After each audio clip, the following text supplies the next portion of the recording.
you can even watch back. Giving players all the props or put them on blast. We don't give no hot takes, only talk facts. We're giving all our devotion, riding high on this wave of emotion.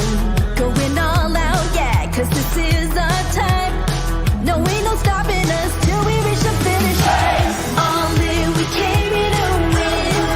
We're gonna give everything. S-I-C-K on the run. S-I-C-K, sick, sick. On fire, we're ready to fight.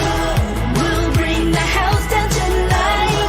S-I-C-K on the run. S-I-C-K, sick, sick. Playing on the car ride, play it when you lounge. X and O's, you know that we can hold it down. Shout out to my man Sammy, got it off the ground. And to all the listeners tuned in right now, got debates, analysis, and speculation. This is sports talk for the new generation. You know where to find us, got a reputation. Sick podcast, your #1 sports destination. Giving all our devotion, riding high on this wave of emotion. Going all out, yeah, cause this is our time. No, ain't no stopping us till we reach the finish line. All in, we came here to win. We're gonna give everything. S-I-C-K on the run. S-I-C-K, sick, sick. On fire, we're ready to fight. We'll bring the house down tonight. S-I-C-K on the run. S-I-C-K, sick, sick. S-I-C-K, it's the sickest podcast. Tune in for the audio, or you can even watch back. Giving players all the props or put them on blast. We don't give no hot takes, only talk back. S-I-C-K, S-I-C-K, S-I-C-K,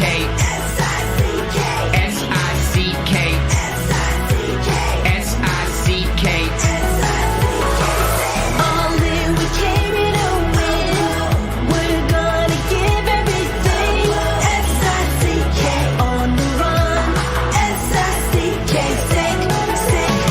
S-I-C-K, it's the sickest podcast. Tune in for the audio, or you can even watch back. Giving players all the props or put them on blast. We don't give no hot takes, only talk facts. We're giving all our devotion, riding high on this wave of emotion. Going all out, yeah, cause this is our time. No, ain't no stopping us till we reach the finish line. All in, we came here to win. We're gonna give everything. S-I-C-K on the run. S-I-C-K, sick, sick. On fire, we're ready to fight. We'll bring the house down tonight. S-I-C-K on the run. S-I-C-K, sick, sick. Playing on the car ride, play it when you lounge. X and O's, you know that we can hold it down. Shout out to my man Sammy, got it off the ground. And to all the listeners tuned in right now, got debates, analysis, and speculation. This is sports talk for the new generation. You know where to find us, got a reputation. Sick podcast, your #1 sports destination. Giving all our devotion, riding high on this wave of emotion. Going all out, yeah, cause this is our time. No, ain't no stopping us till we reach the finish line. All in, we came here to win. We're gonna give everything. S-I-C-K on the run. S-I-C-K, sick, sick. On fire, we're ready to fight. We'll bring the house down tonight. S-I-C-K on the run. S-I-C-K, sick, sick. S-I-C-K, it's the sickest podcast. Tune in for the audio, or you can even watch back. Giving players all the props or put them on blast. We don't give no hot takes, only talk back. S-I-C-K, S-I-C-K, S-I-C-K, S-I-C-K, S-I-C-K, S-I-C-K. Turn up your volume. Because you're about to listen to The Sick Podcast. The Eye Test with Pierre, McGuire, and Jimmy Murphy. The Stanley Cup winning Colorado Avalanche And after 22 years, Raymond Mark! The sickest NHL podcast. It's gonna be sick. And welcome to another edition of the Eye Test here on the Sick Podcast Network. He's Pierre McGuire. I'm Jimmy Murphy. And we are here, Pierre. It's trade deadline week in the NHL. The NHL trade deadline at 3 p.m. this Friday. Lots flying around right now. We'll try to sort through it all and obviously take everyone's questions, which I'm guessing most of will be about that deadline. But just before we get going, Pierre, a lot of news and chatter bouncing around right now that the Bruins could be closing in on a 8-year extension with goalie Jeremy Swayman that will pay him $7 million a year. I have not confirmed it with any of my sources, but it is being reported by some pretty reputable sources right now. Pierre, if that is true, what are your thoughts on that? That's great because I think Jeremy's a starting goalie in the National Hockey League. He's had a phenomenal career to date. I mean, he was also the MVP of the Hockey East when he played up at the University of Maine. His pedigree is really strong, Jimmy. So I think that's obviously a smart move by Donnie Sweeney. He hasn't had a lot of injury issues, if he's had any at all. He's still a really young guy. He's in the prime of his career, so I don't see a problem with that. That's probably the dollar value for a starting goalie, but what it probably means is you're probably not going to be able to keep the other goaltender, Linus Ullmark. So that's going to be interesting to see what they decide to do with that, whether it's now or in the off season. Correct. And that will only intensify for the rest of the week. The rumors, I feel bad for Ullmark that he's going to have to deal with it, but it's part of the game. The rumors around him in his future. And, look, I wrote a piece on Sunday, Pierre, and we've discussed it before on here as recently as Friday. I mean, just my opinion, I think the LA Kings make a lot of sense when it comes to Linus Ullmark. So I'm keeping my eye on them as we get closer to the deadline here. Just a lot of pieces both ways that could match up salary cap wise, bodies in, bodies out. I think that they could be good dance partners, maybe not for Linus Ullmark, maybe for other players on the trade deadline. I see some matches there. And I think the Kings, Pierre, are one of these teams that, when we were maybe heading into the weekend, we're a little uncertain of where they are, but I think they've established themselves as a playoff team again and seem to have got things back on track. Well, they do a little bit. I mean, there's no question they've taken advantage of some home ice games, and it was a real solid win against New Jersey yesterday, Jimmy. There's no question I would cede to that. You talk about LA, and you're not wrong, but I would also say Colorado's got to look at some goaltending stuff too going forward. And I don't know if there's a match there or not with Boston and Colorado, but I would say that's another team that should be looking at the goalie market. This is going to be really interesting because most of the work is being done now between a lot of these managers and their staffs from team to team. So, today's Monday. They've got until 3:00 on Friday. But we might have, because of how tight things are, we might have some movement earlier than the trade deadline day on Friday. We just might.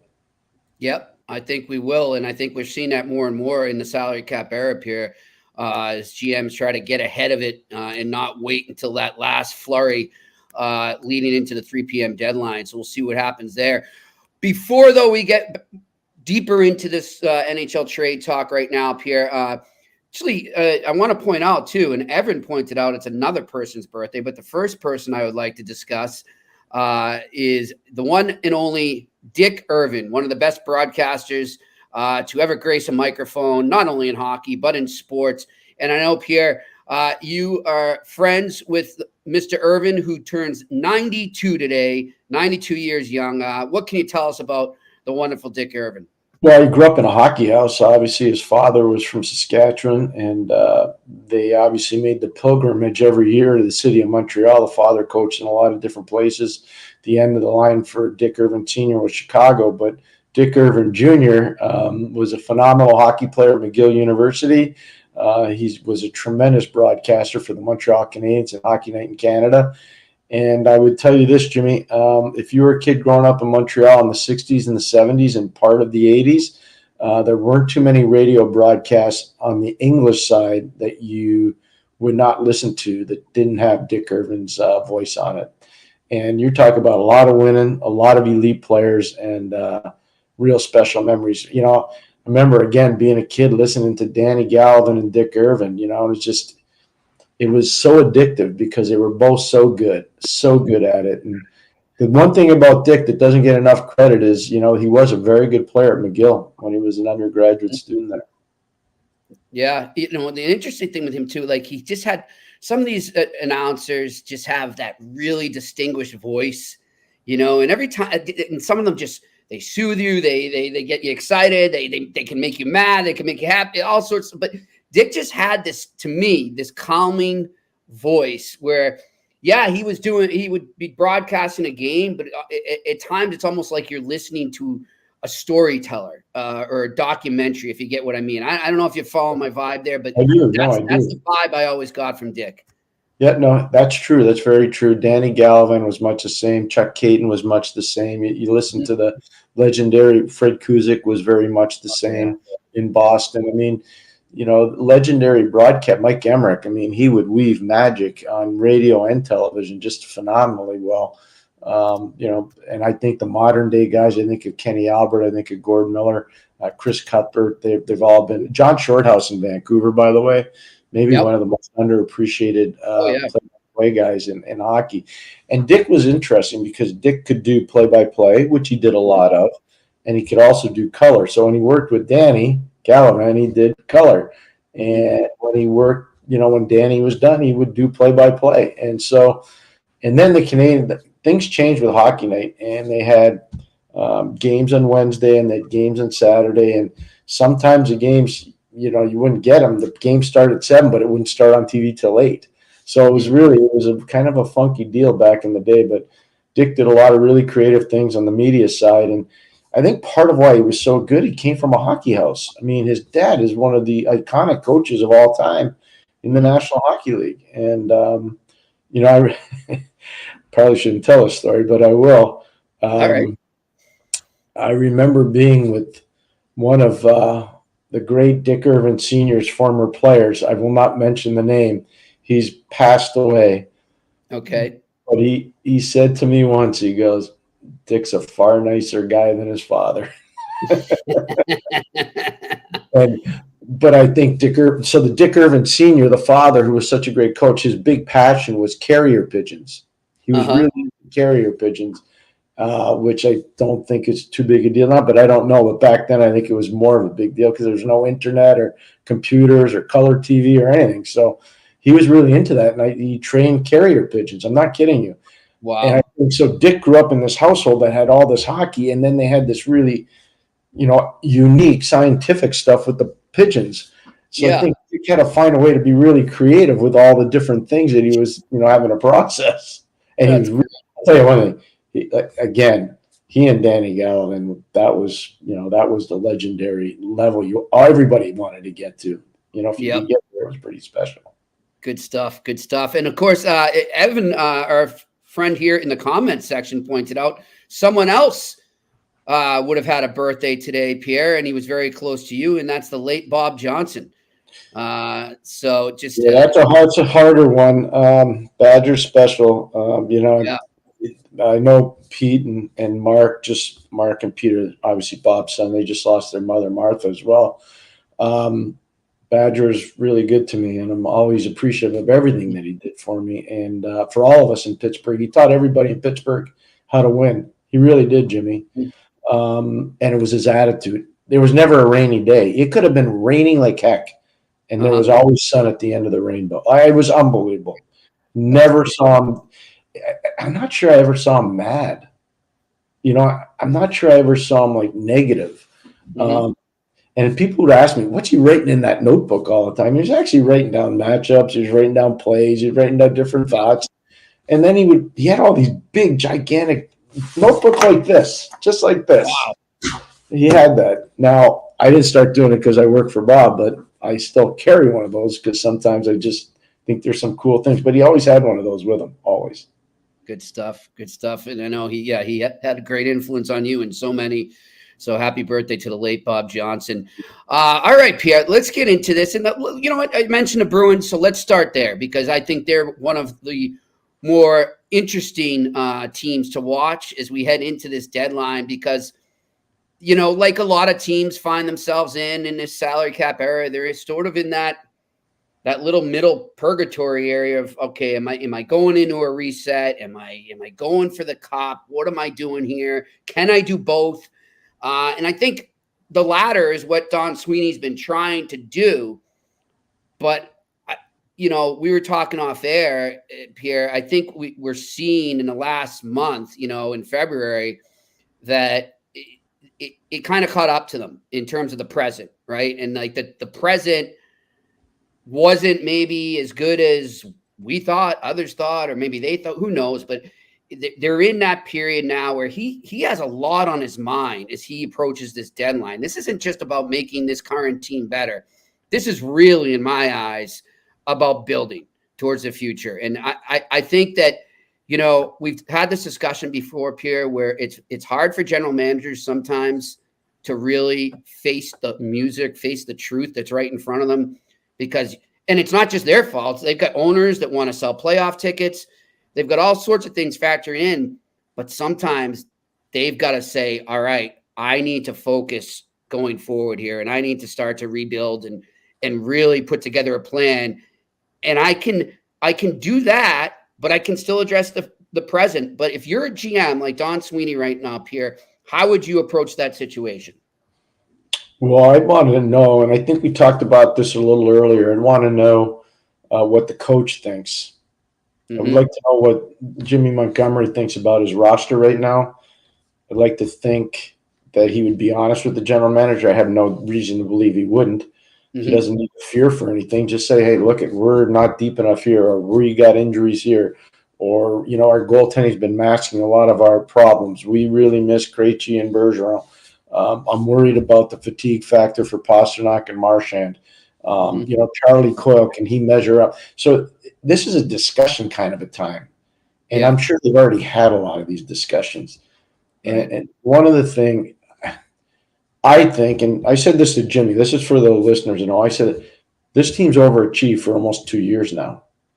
And last year's overachievement led to a first-round knockout in a Game 7 because the team they played against, the Florida Panthers, ground them into submission. They had nothing left to give. Nothing left to give. I don't know if they're not getting close to that same thing because, Jimmy, if Toronto passes them in the standings, and you look at the schedule, just the next 2 games, in Toronto tonight, home tomorrow against a rested Edmonton Oilers team that's riding high, all of a sudden, by the end of the week, you could be looking at Toronto 2, Boston 3. Yep. I'm not sure that's a very healthy situation for Boston to be in. No, and look, Bruins fans out there might look at it and say, we own Toronto, we'll take care of them, blah, blah, blah.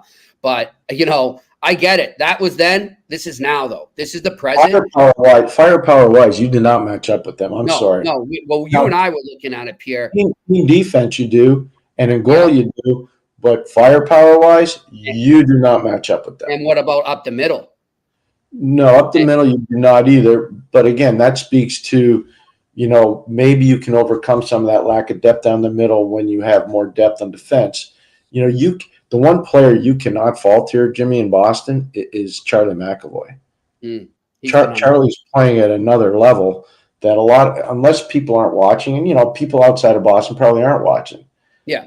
People in Boston that are watching, they know where we're going with this. This guy's at another level right now. He is. Without Hampus Lindholm, there's a lot of pressure. Without Matt Grzelcyk, there's a lot of pressure. Derek Forbort seems to be a non-entity right now. So the depth they used to have on defense, that's not there anymore. And since the beginning of this show, we've talked about only one player we'd like to see in Boston. Noah Hanifin. It's the only one I know I have, and I don't believe you have. That's the only player we talked about for Boston. And it's easier said than done. It is. And the more we hear, and it continues to be reported by some people out there, specifically Elliot Friedman again today, Pierre, is that, it seems he has made it clear to his GM, to Craig Conroy, that the Tampa Bay Lightning are his top choice. That doesn't mean Boston's out of it. That doesn't mean any other teams are out of it, but he's made it clear to them that Tampa Bay is his top choice. But the issue, and much like Boston, I think, when it comes down to this, is that they don't really have a top caliber package they can put together with draft picks and prospects right now to satisfy what Craig Conroy is looking. And that goes for the Bruins too. Yeah. So just because that might be his top destination or choice of destination, that doesn't necessarily mean he's going to go there, Pierre, right? No. And obviously because of what happened with Sergachev, it's a perfect fit for them. And again, you look at some of the deletions. Ryan McDonough's playing in Nashville. Now, it's all salary cap related. The Sergachev thing obviously was a dreadful injury, and you feel terrible for him. And they've lost so many players. You know, you look at Blake Coleman and how he has a huge game against Pittsburgh the other night and influences the outcome of the game. You look at the way Yanni Gord plays out in Seattle, excuse me. You keep going down the line. You look at all the different players. Patrick Maroon that's got Killorn scoring yesterday for our friend Greg Cronin's team in Anaheim. Yep. You know, all these guys they should be in Tampa still.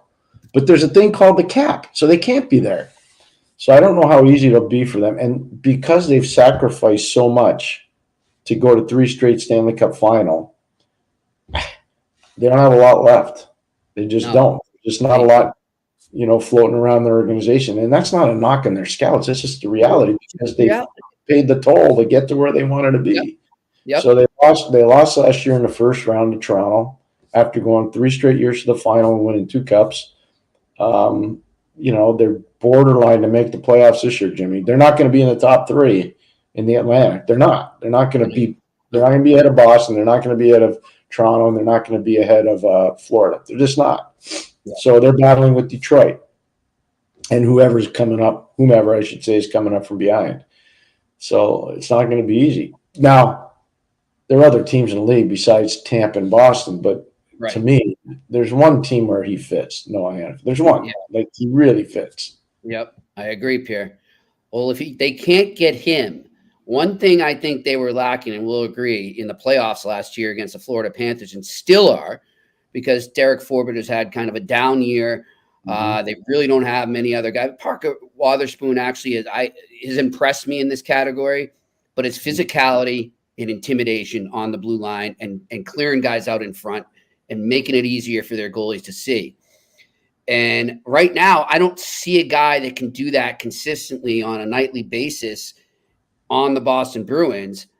And I mentioned it to you the other day, and I'll say it to our listeners right now. I think that guy played against them in that opening round loss to the Florida Panthers for the Panthers, and he's now an Anaheim Duck. Radko Gudas.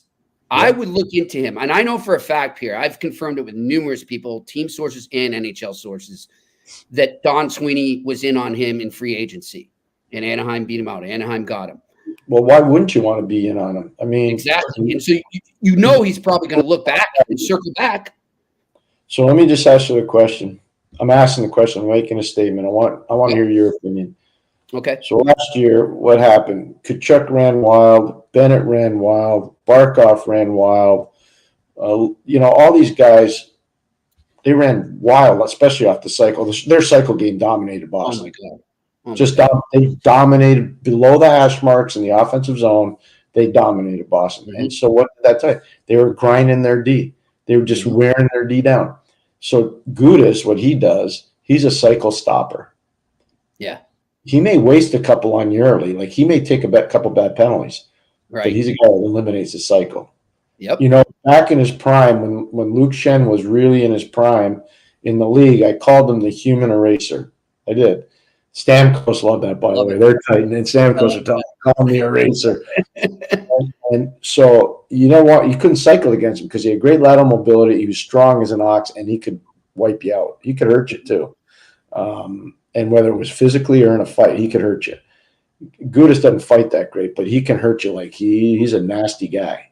Yep. So you play. Let's say you had to play Florida at some point. You'd want a player like that. Yep, you would. And you know, there's a couple others out there maybe they can look into, but wouldn't surprise me the least if Don Sweeney's not circling him back and seeing. You know, I mean, Anaheim's out of it. You know the guy you'd want right now. Seriously, they'll never trade him. Brendan Dillon. Oh God, yeah, but yeah. Watch Winnipeg. Good luck trying to pry him. You know, I was talking to our good friend Scotty Bowman this morning. We were talking about Dick Irvin, and Scotty lost another one of his former players today, the late Tim Eccleston, 76 years of age, who was part of the first 3 Stanley Cups that went to the final with the St. Louis Blues. They never won one. They lost twice to Montreal, once to Boston. But we were talking about Winnipeg and how well Winnipeg Jets are playing and have played most year. Yeah, they had a little bit of a down cycle, but they had overcome a long injury to Kyle Connor, and they found a way to do it. But we were talking about what's something we talked about last week, and I was really excited because Scotty brought it up. Josh Morrissey is so good. Mm-hmm. So good. And everything starts with that puck moving, elite puck moving defenseman. But the reason why he gets all that room, they got a nasty guy like Brendan Dillon back there. Like he tells guys, go near him once. Yep. I don't care. We'll waste you. Yep. And so that stuff matters. I know people think it's draconian and knuckle dragging and not intelligent. It's hockey. Their intimidation's still part of this. Yeah, it is, especially in the playoffs. Especially for a guy like Morrissey, who's not gigantic, to get room, or a guy like Neil Pionk to get room, you got to have a couple guys that have a little bit of nasty to them. Yes. And Brendan has that. You got to have guys that can make the opponent uncomfortable. I think that's key in the playoffs, Pierre. So, yeah, that's that. When I'm looking at Boston, that's what they need. And, look, we addressed the goalie situation there. We'll see what happens. You talk about center, though, the center position. One thing we should mention, and it's up in the air. I know he's not playing tonight, but his status isn't determined. You know, as of now, he's just day-to-day. But that's Pavel Zacha. Got hurt the other night.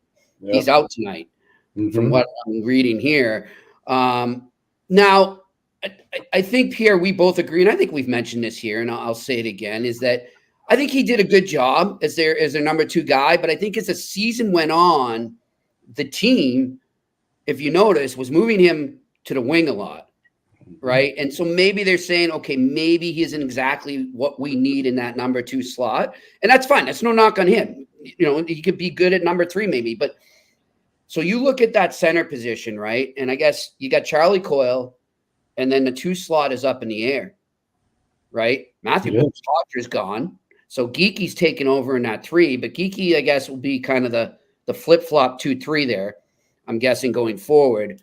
But they're not deep. And, like, that, to me, those are the teams. We've said it over and over, and we agree on it, Pierre. Stanley Cup contenders are built up the middle. You can have all the scores you want, but if you're not built solid up the middle, you're probably not going to go deep in the playoffs. And right now, the Bruins don't have that. And I'm looking around the league at potential names, and names I see being mentioned out there as centers that are available. There's not many left. I see Wenberg a lot in Seattle, who, by the way, Pierre, is being held out, according to the team, for trade reasons tonight in their game against Calgary. So something could be up there.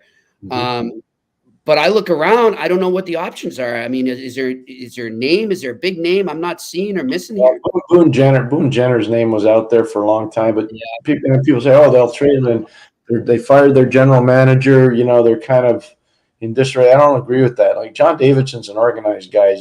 John's a really smart person. So I don't believe that they're just going to jettison a player for the sake of jettisoning a player. Yeah. Would Boone Jenner be a good fit for 31 other NHL teams? He'd be really good. Where he'd be really good in Boston, he'd be elite. He's a prototypical Bruin. That's what he is. Yeah. I don't think you're going to be able to get him. I mean, I'd be shocked if you were able to get him out of Columbus. There aren't a lot of those guys available. You're right, Jimmy. I don't know. Like, does Pittsburgh? And I'm just asking the question. Great segue, Pierre, because that's where I was going next. Good segue. Does Pittsburgh think about moving Nola Chari? Does Pittsburgh think about moving Lars Eller? Does Pittsburgh think about doing something with Drew O'Connor? I don't know. I don't know. I don't think they would. I don't think they would, because 2 of those 3 players were offseason additions by the new general manager, Kyle Dubas, in Achari and Eller.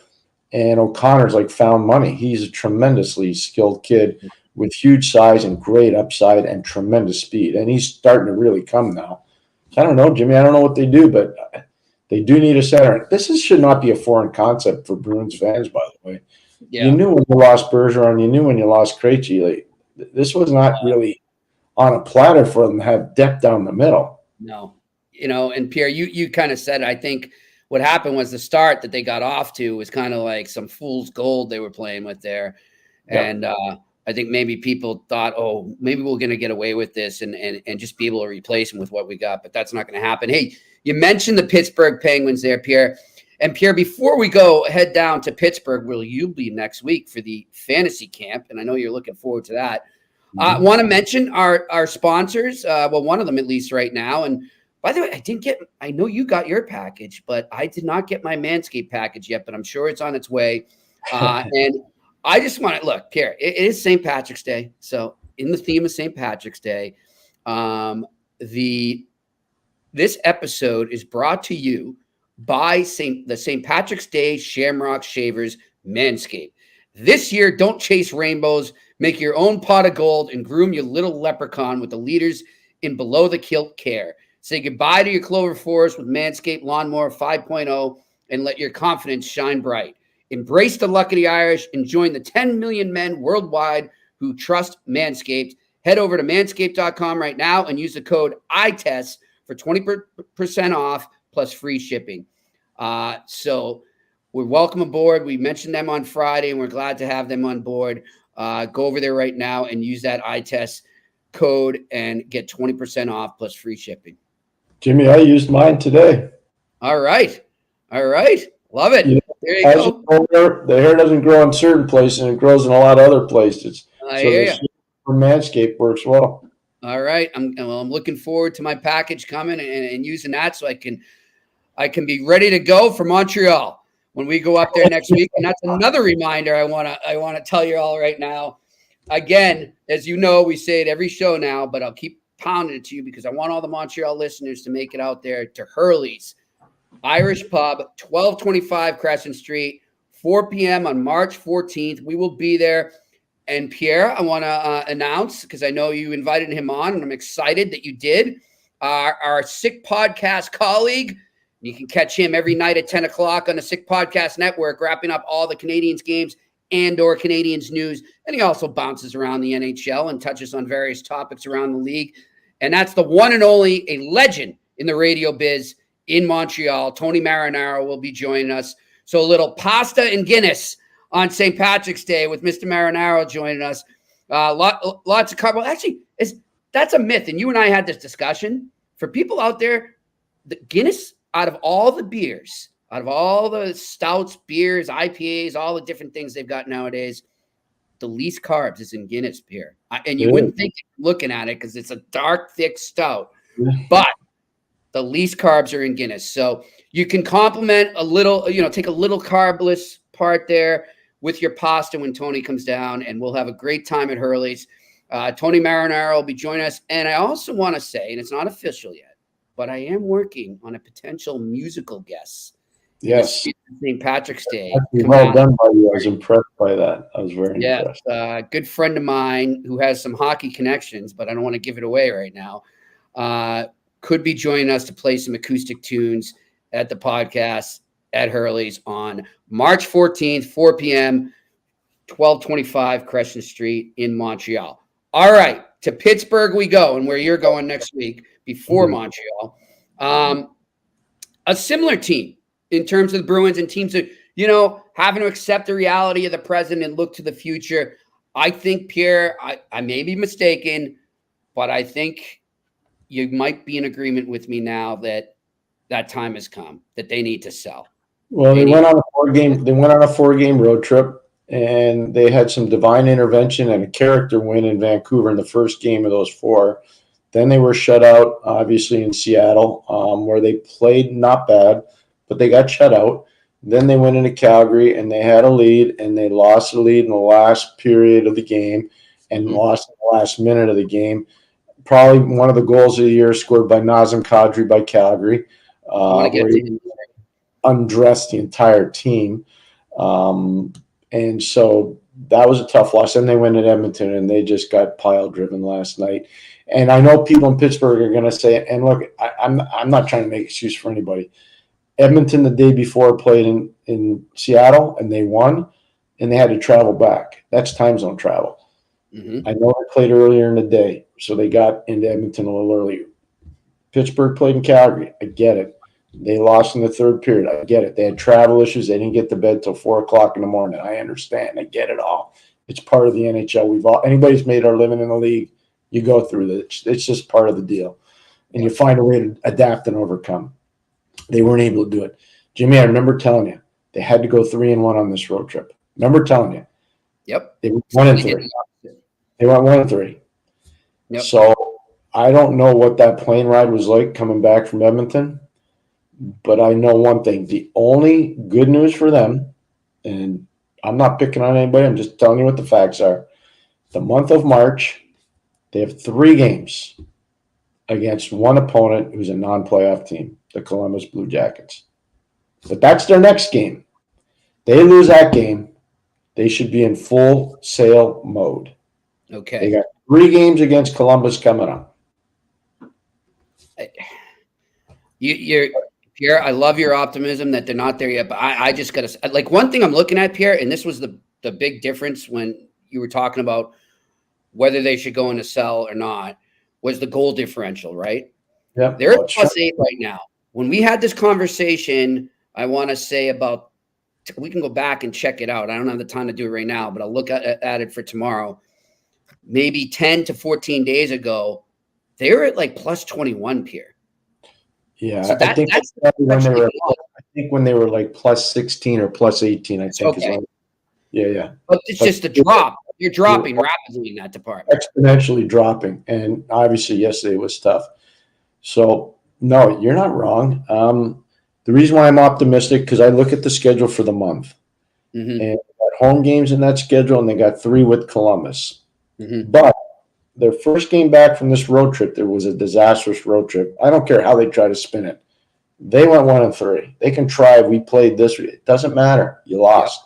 So those games are gone, and you're running out of racetrack. You're close to 22 games left in the season. I think they're at 59 games played, right, if I remember correctly. So you're close to having 22 games left. That doesn't give you a lot of wiggle room from where you are right now, and you have to leapfrog some teams. I don't know how they're going to do it. And by the way, they will be in Boston this weekend too on the national game. It's national, right? Yeah, yep, on Saturday too. So big game for both teams there. Yeah, it's going to be interesting to see what happens there. And Pierre, you were the first one, I think, to say it on here, and now I'm seeing everybody say it, is that they are definitely entertaining offers for their goalies. That's everywhere right now. You have to look at all options. They have no choice. Yeah. And it's the same with Gensel. Jake Gensel, if you look at career statistics for winger in Pittsburgh, I'm talking about Jaromir Jagr, Jean Pronovost, Rick Keogh, Kevin Stevens, Joey Mullen, Mark. I'm talking about a murderer's row of wingers since 1967. Lowell McDonald. I go down the line. Like, I study this. This is what I do during the day. Like, I'm fascinated by it from era to era. I would just tell you this. Jake Gensel is in the top 6 all time for Pittsburgh winger scoring, okay? He is. But here's the problem. They're not going to be able to sign. I don't think they're going to be able to sign. How do you fit them? Unless you take a huge discount. Yeah. Right? And I don't do that if I'm you. Elias Pettersson signed in Vancouver over $11 million. Basically the same contract as Nylander got. Nylander got the same number. So I told you that a long time ago. You told us that a month ago, Pierre. I know. And, if you're the agent, hometown discount would be cool, and Pittsburgh's not a crazy expensive place to live. And it's an awesome city. Trust me, I live there. It's an awesome place. It is awesome. But I don't know how they're going to keep him. I don't know. Neither, Pierre.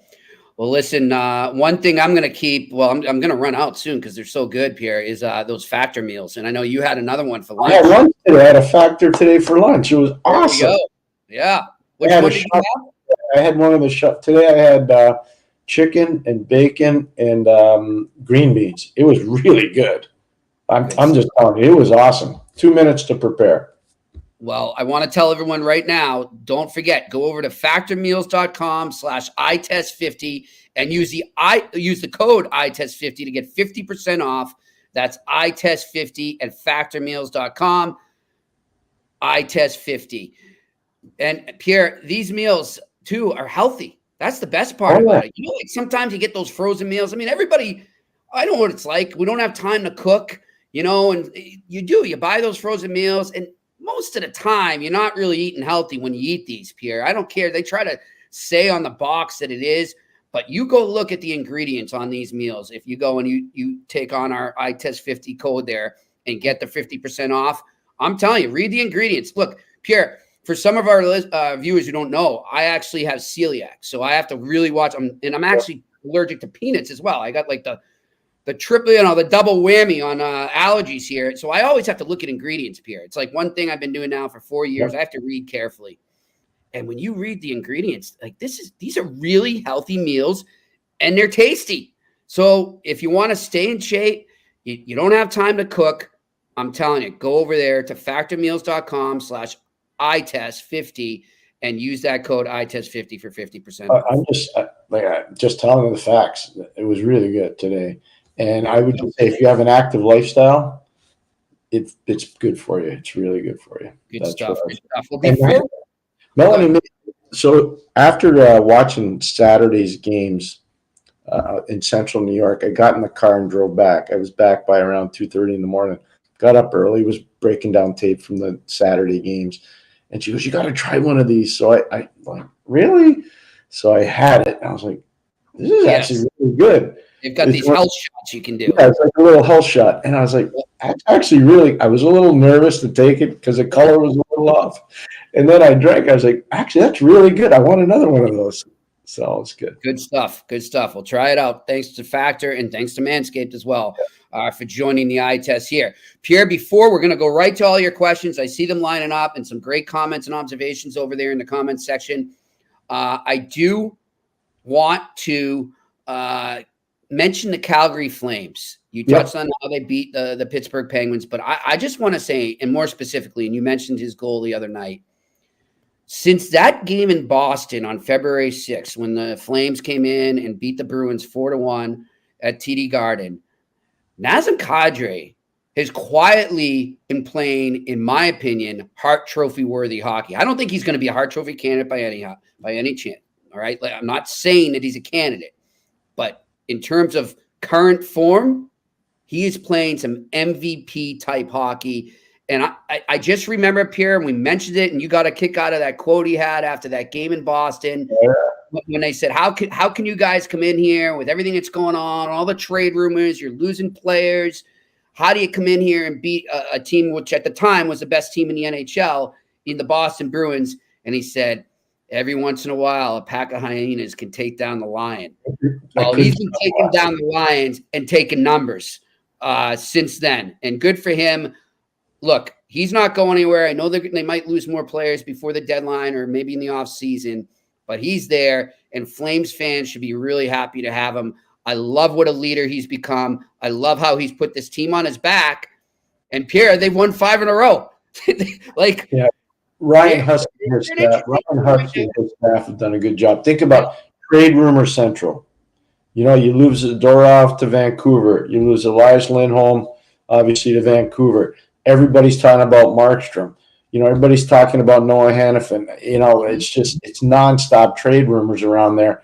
You know what that's like as a coach to have to go through that every day and deal with the players? It's not easy.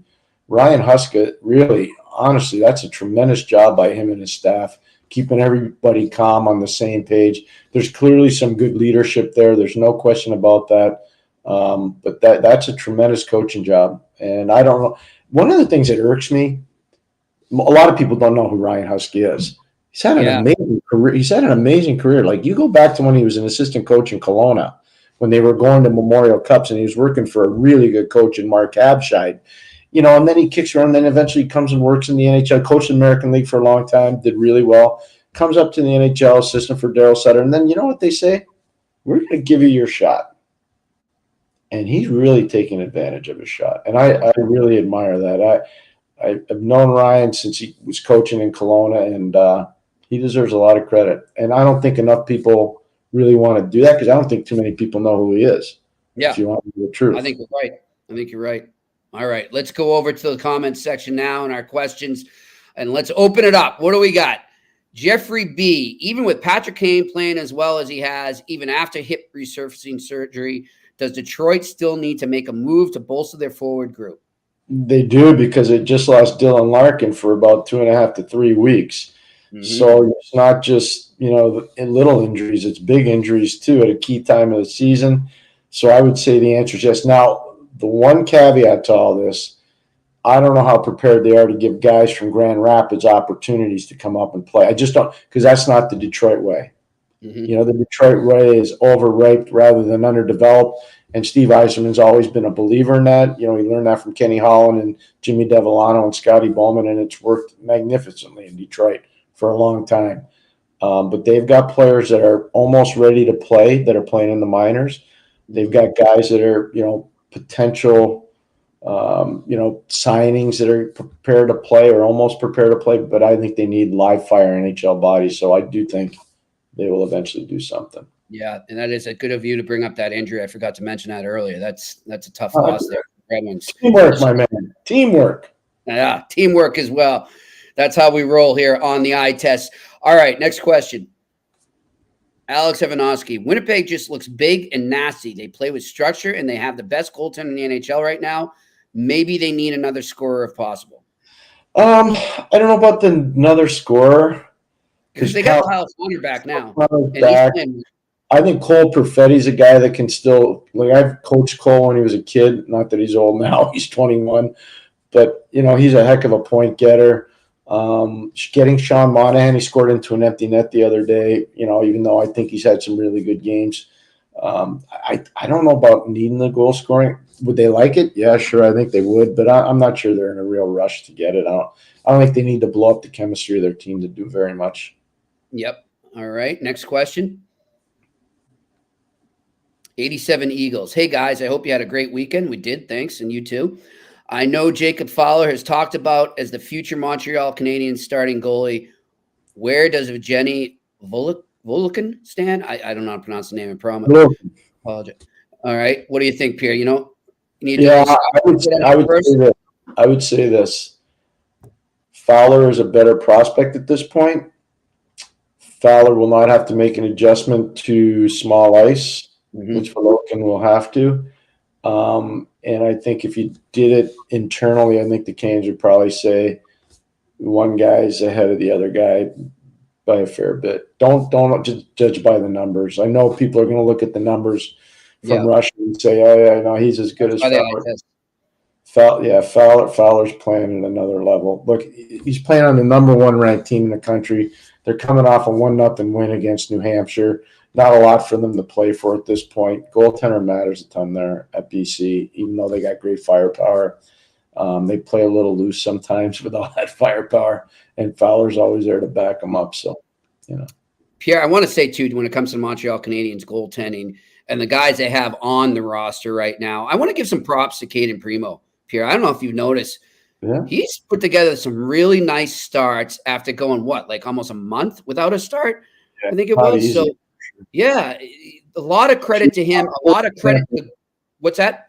No, finish up. I was going to say, and a lot of credit to the goaltending coach there, too, for keeping him ready and the whole team just working together to keep him ready. So it's a good little kind of side story going on there in Montreal that I don't think people are talking about enough. Caden Primo's looked really good since. What people will say? Well, he lost a shootout in Tampa.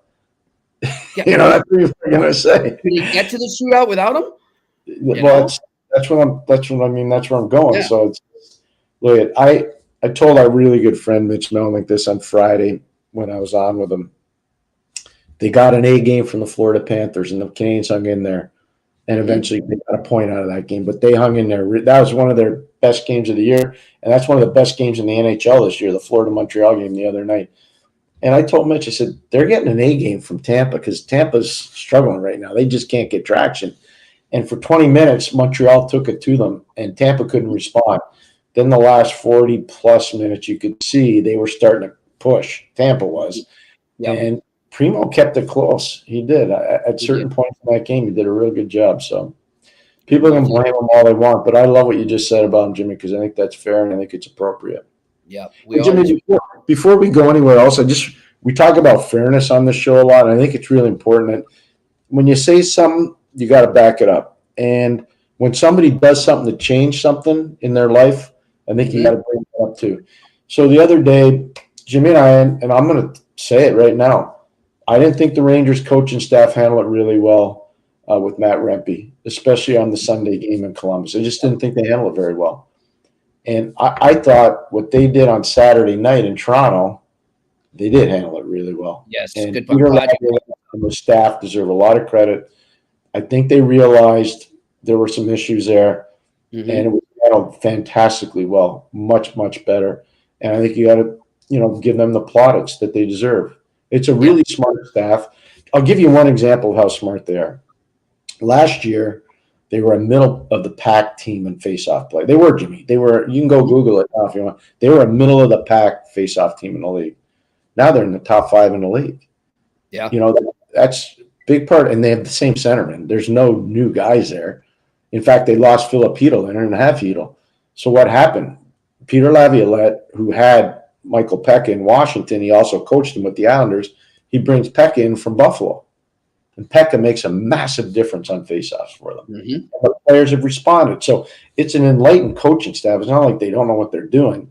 I think they got caught up in the whirlwind that was Matt Rempe after the outdoor game, and they didn't make the proper adjustment. Then they realized, as smart guys, we got to change this. And they did. I give them full credit for that. Full mark. Hey, listen, you know as well as anything. That's John Scott. Ryan Reeves is tough. He's tough. But when he's standing next to Rempe, he doesn't look so big. No. So big. And I thought Rempe handled himself well. And you know what? He's protecting himself better, Pierre. He was protecting 100%. Yep. We agree. And I think our buddy John Scott had something to do with that. I do too. Just going to say that. So, but I also think Ryan Reeves showed a lot too. He did. Yeah. As an older guy who's fought a lot of big battles, he showed a lot. Revo showed a lot. So I loved the way he talked going into and after that game too. I really like it was classy. It really was the way Ryan Reeves handled that. So all around, Jimmy, I just want to bring it up. And I apologize for being long-winded on it, but I the Rangers did a really good thing in that situation, and hats off to Peter Laviolette and his staff. Pierre, what have I told you on here and off air? I can't stand people that can't admit that they're wrong. I can't stand people that can't credit people when they correct something. It's one of these things that drives me nuts. I see it too much in the media now. I see it too much on social media, and I'm always for that. And I'm 100% with you. We'll give credit where it's due. Good on the Rangers coaching staff for doing that. Good job by them. Really good job. Yep. All right, next question. 87 Eagles. One more question, guys. Sorry. Don't be sorry. Whenever scouts, insiders talk about the Montreal Canadiens defense prospects, Bogdan Konushkov, did I say that right? Is never mentioned. He's a beast captain of his KHL team at 21. I don't know much about it, so I can't comment. I'm just going to say one thing. Do I know the name? Yes. Have I watched him a lot this year? No. Right. So I'm not going to formulate an opinion on a player that I haven't watched a lot. But I will watch, and I will definitely have intel on him. I definitely will. And Pierre, what did we – and that just reminded me of something we talked about today. It's not necessarily just prospects.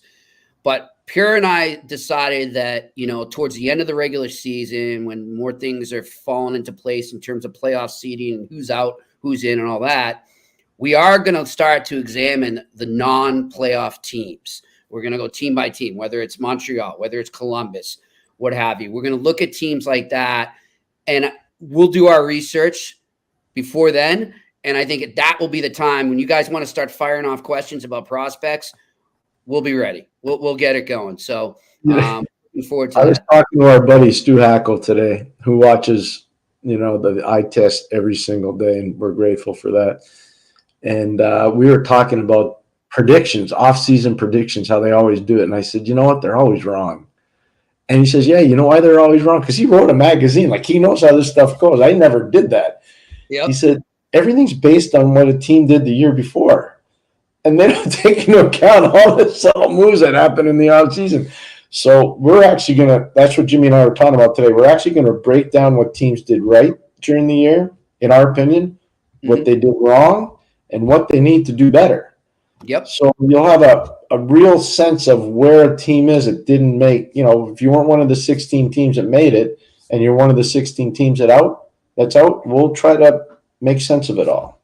For sure. We will. Looking forward to that. All right, next question. Randy Workman, Pierre and Jimmy, would Scott Laughton fit in Boston? Yes. Yes, the answer is yes, 100%. He'd fit in a lot of play. I'm not sure I don't know if they're in a rush to move him either. I mean, yeah, that's the one thing I'm worried about. Just he's too good of a fit where he is. But if they decide to move him, I think Boston will be right there. I will say this, though. It's important, Jimmy. Yep. When John gets squirrely, when John Tortorella gets emotional and upset, I think he's one of the guys that can handle it and calm everybody down. And I think that's an important part of it. By the way, John's coached amazing well. How about a turnaround? You take a beating from Washington, a huge game everybody talked about, and look what you do the next day. Did you see Pierre over the weekend when he reeled in and the camera caught it when he's reeling into Bobby Brink to get off the ice? Did you see it? Yeah. Okay. But you know what's great is what he says about the kid after. And then he goes on to praise him. He says, look, I'm just trying to help him. I needed him to get the bleep off the ice. Yeah. And that's what I love about Torch right now. Like, there's still some old Torch there, right? And I sent it to you. I go, uh-oh, looks like old Torch is back. I text Pierre that right after it happened. But then I see him out. I'm like, oh, all right. And that's what he's doing. I think that's so great this year, Pierre, is there's old Torts mixed in with new Torts. And it's really become Jack Adams Torts, if that makes sense. I agree. No, that does make sense. And I think that's a good way to look at it. But we've talked about it since we started doing this. John's done a really good job, obviously. Nobody thought Philadelphia was anything close to the playoffs. With 22 games to go or 20 games to go, depending where you are in the schedule, nobody thought Philadelphia would be playing meaningful games. They thought they'd be where Columbus is. They thought they'd be where Montreal is, where San Jose is, where Anaheim is. They're playing for their playoff lives. They're in it. These are meaningful games. This helps all their young players get better. And to think they're doing it without Carter Hart. That's a good point. Think about that. To think that they're doing this without Carter Hart, that's pretty darn strong for them. They deserve a lot of credit there. Hockey's back in Philly, by the way. Can't you see it? The emotion in the crowd? Yeah. And Kevin Forrester scores those goals, and you're like, they're back. The fans are back. They care about the team. They like the team. They like the way they need it right now. Coming together. Yeah, because there aren't a lot of other good sports things going on in Philly right now. So the Flyers are delivering at the right time. All right, next question. True North Birds. My question today for you beautiful gents. Well, thank you, sir. The PWHL has a How do you know it's a man? Huh? How do you know that True North Birds is a man? It might be women. That's right. It's a good. Maybe it isn't. So thank you, True North Birds. There you go. We appreciate it. The PWHL has a great rule I'd love to see in the NHL. Maybe not as a Habs fan, laugh, but when they get a shorthanded goal, it ends the penalty. What do you guys think? No. You don't want it? No. I want, you know what I'd like to see? The same thing they do in college hockey. Okay. If you take a delayed penalty and the team scores while there's a delayed penalty, it's still a penalty. It's still a penalty. So you took a penalty. Why should it get wiped out? Yeah. It's the penalty. Yeah. You need to go to the box. Yeah, I'm with you. And you know what? I know people in college some coaches don't like it a lot. I talk to enough of them. I think it's actually a good rule. I do too. I do. I think it's a good rule. It's going to make your penalty kill better because they have no choice. They're going to have to be double better, So it's like, yeah, I like it. I like it, Pierre. We'll see what happens. Don't take penalties. It's pretty simple. There you go. Discipline. There we go. All right, next question. A to Z me. Pens are in serious trouble. Yep.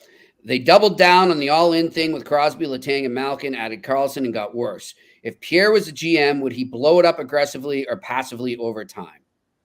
I still would want to respect the legacy that is Sidney Crosby, that is Christopher Letang, that is Evgeny Malkin.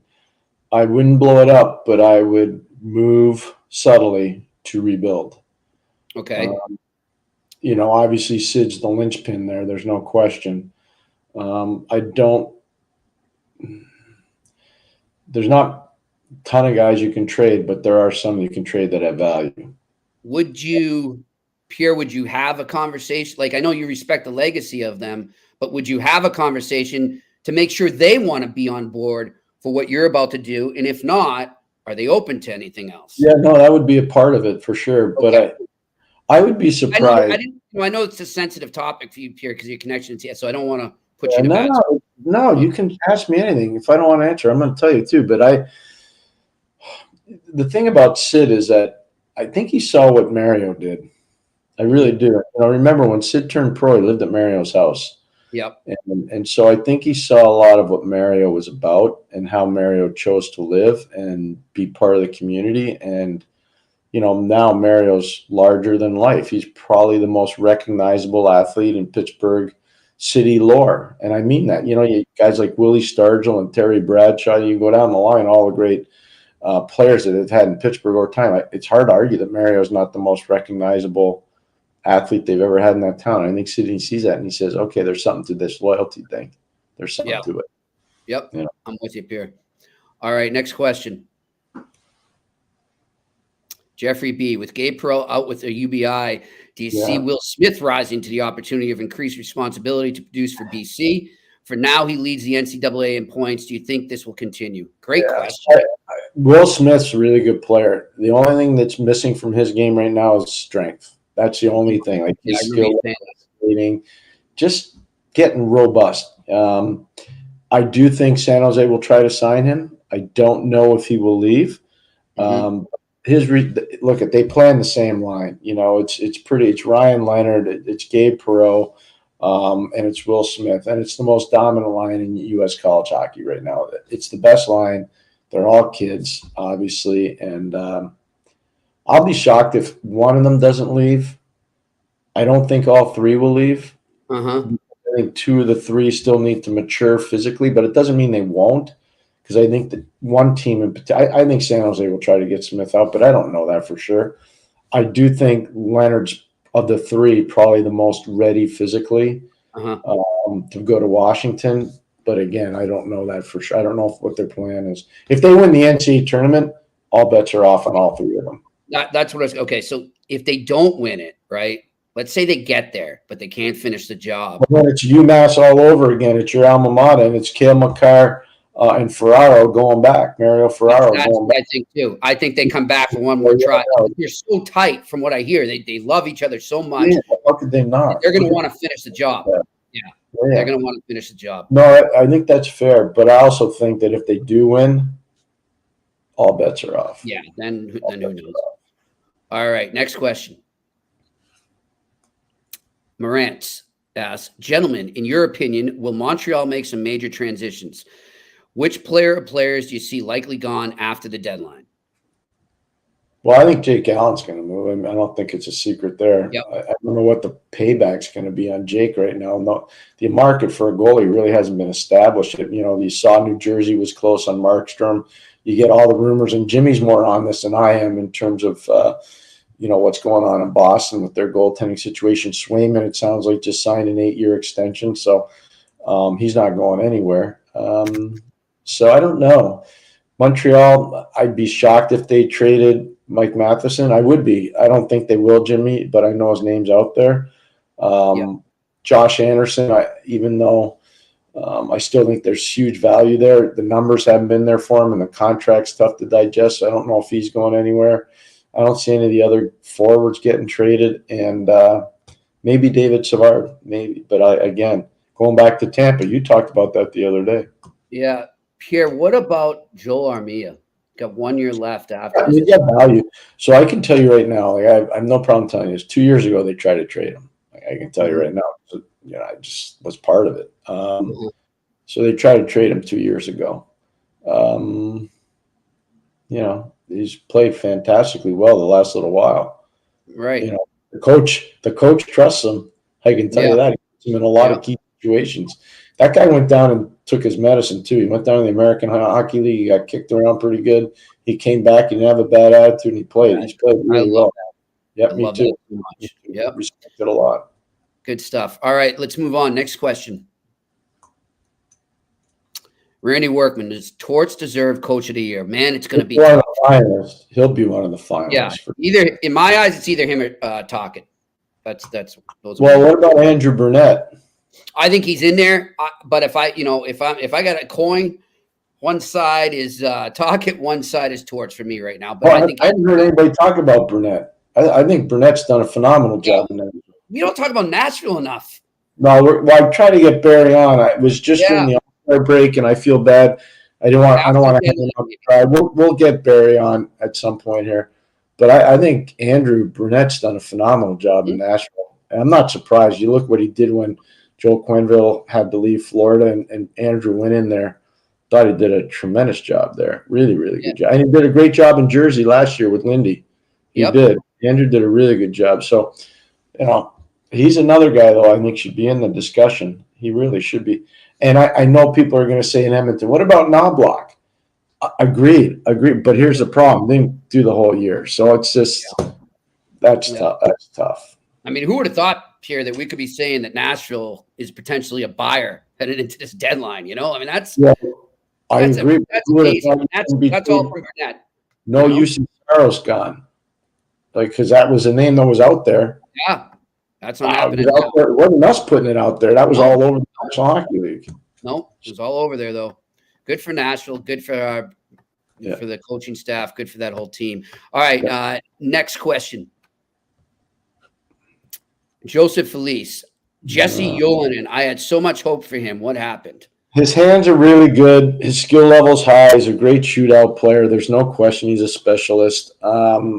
I don't know if he's hard enough right now for what Montreal needs. So he's going to have to figure that out. That's one of those where at the end of the year, I've been in a couple of these meetings. Exit meeting? Yeah. The player comes in and you got to be straight with him. You don't smile at that meeting. That's one of those where it's like, okay, here's what it is. Yeah. If you want to stay here, here's what you got to do. Yeah. And if you don't want to stay here, we'll find you a place where you can go.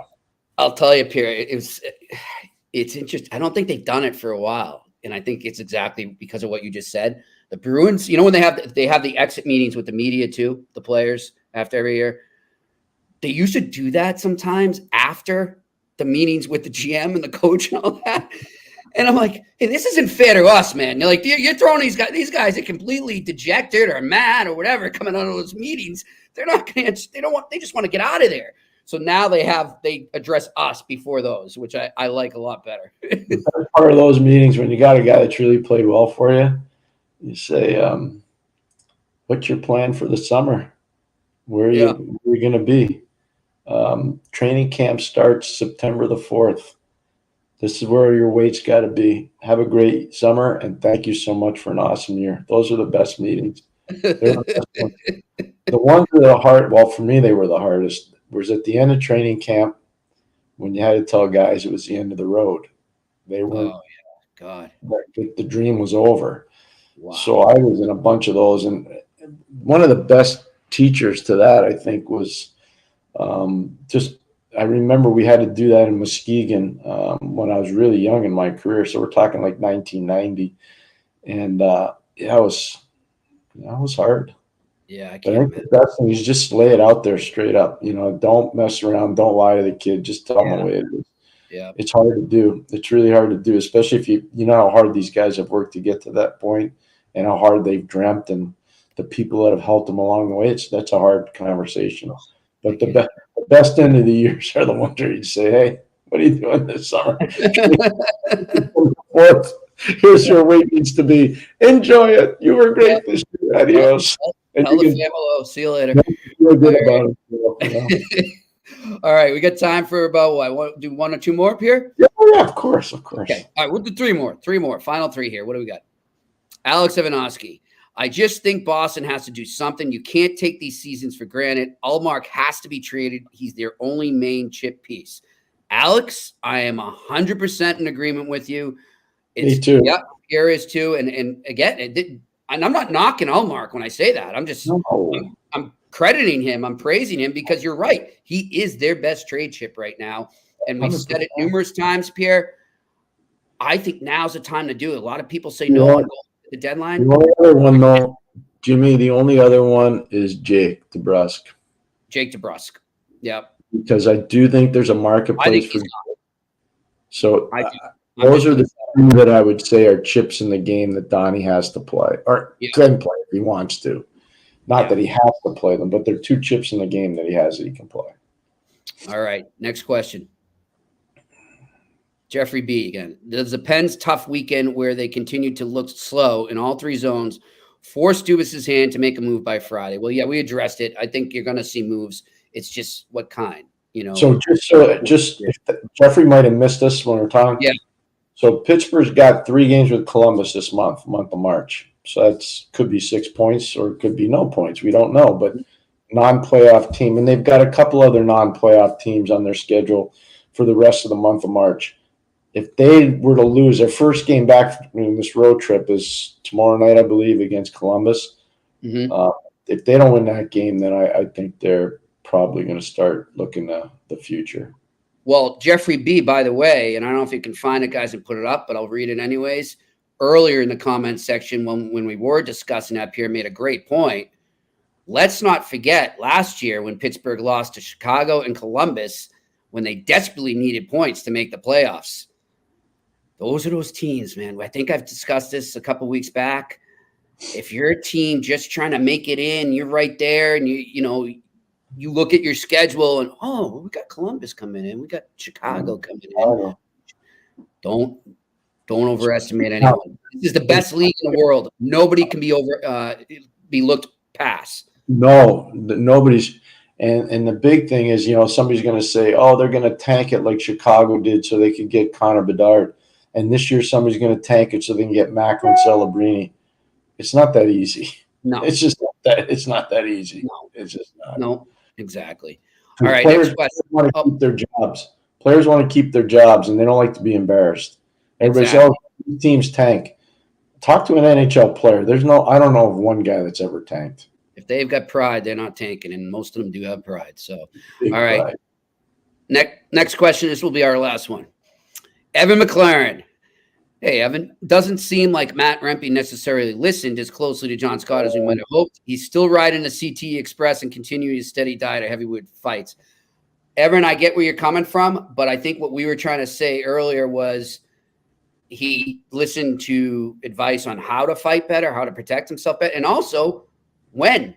Like, he's not just going out there and dropping them right away and taking that was what I think Pierre was trying to get at, was the coach clearly got to him and said, we're not going to let you just go out there and fight for the sake of fighting. And I don't know how much people pay attention to this, but it's a substantial part of it, time on ice. Rempe played about 2.5 minutes less in that game than Ryan Reeves did. And so, the age factor, it's 4 or 5 shifts more. And when Reeves plays, those shifts are harder just because the way he plays. Yep. And so it's just, I know people at home aren't thinking that means very much. It means a little bit. It does. It does. So he was tired. He didn't fight in the first period. Didn't fight in the second period. Fought him in the third after he'd accumulated all his ice time.